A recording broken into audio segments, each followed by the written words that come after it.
ఈరోజు ధనుస్సు రాశి వారికి విద్యార్థులు మొబైల్ గేమ్స్కి అలవాటు పడి చదువు పాడు చేసుకునే అవకాశం ఉంది. జాగ్రత్తగా ఉండండి. ఉద్యోగస్తులు ఎంత కష్టపడినా సరే శాలరీ పెరగకపోవడం వల్ల లేదా అనుకున్నంత యోగ్యత లేకపోవడం వల్ల నిరాశ కనపడుతోంది. వ్యాపారస్తులకు ఈరోజు అనుకున్నంత లాభాలు కనపడటం లేదు. వ్యాపారంలో పోటీ పెరుగుతుంది, శత్రువులు పెరుగుతారు. జాగ్రత్త. స్త్రీలు భర్తను సరిగ్గా అర్థం చేసుకోలేకపోవడం వల్ల విభేదాలు కనపడుతున్నాయి. విదేశాలు వెళ్ళాలనుకునే వారికి ప్రయత్నాలు కొంచెం వాయిదా వేసుకోండి. వీసాలు రిజెక్ట్ అవుతాయి. ఊహించని ఖర్చులు, ఇంటికి అవసరమైనటువంటి ఖర్చులు, అనవసరమైన ఖర్చులు పెరిగిపోవడం వల్ల ఇబ్బందులు. అలాగే ఈరోజు అనవసరమైనటువంటి అప్పులు చేయవలసి రావడం వల్ల తొందరగా మళ్ళీ అప్పు చేస్తే తీరకపోవడం, రుణ బాధలు పెరిగిపోవడం జరుగుతాయి.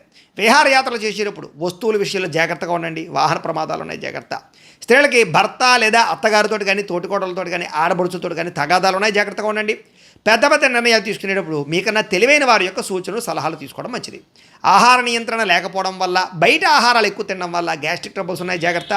ప్రేమికుల మధ్య చిన్న చిన్న విషయానికే వివాదాలు తలెత్తడము, దూరం జరగడం జరుగుతుంది. భార్యాభర్తల మధ్య మూడో వ్యక్తి ప్రమేయం వల్ల గొడవలు కనపడుతున్నాయి కాబట్టి జాగ్రత్త.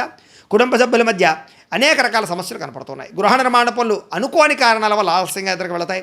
కొంతమంది మీ రహస్యాలు తెలుసుకుని మిమ్మల్ని బ్లాక్మెయిల్ చేయడానికి, బెదిరించడానికి ప్రయత్నం చేస్తుంటారు. అలాంటి వాళ్ళతో జాగ్రత్తగా ఉండాలి. శివుడు అంటే మీకు ఇష్టమైతే కనుక ఆయన్ని తలుచుకుని ఒకసారి లైక్ చేయండి. ఆయన ఆశీస్సులు లభిస్తాయి. అలాగే రేపటి రాశి ఫలం కూడా మీకు రావడానికి సబ్స్క్రైబ్ చేసుకుని ఫాలో అవ్వండి. ఇక్కడ కనపడుతున్నటువంటి ఈ లింక్ మీద మీరు క్లిక్ చేసినట్లయితే ఈరోజు ఇంట్లో శివుడికి ఎలా పూజ చేసుకోవాలో వీడియో వస్తుంది. ఆ వీడియోని ఎదురుగుండా పెట్టుకుని మీ ఇంట్లో ఈరోజు శివ పూజ చేసుకోవడం వల్ల మీకు ఈరోజంతా శుభప్రదంగా ఉంటుందని తెలియజేస్తూ లైక్ చేయడం మాత్రం మర్చిపోకండి.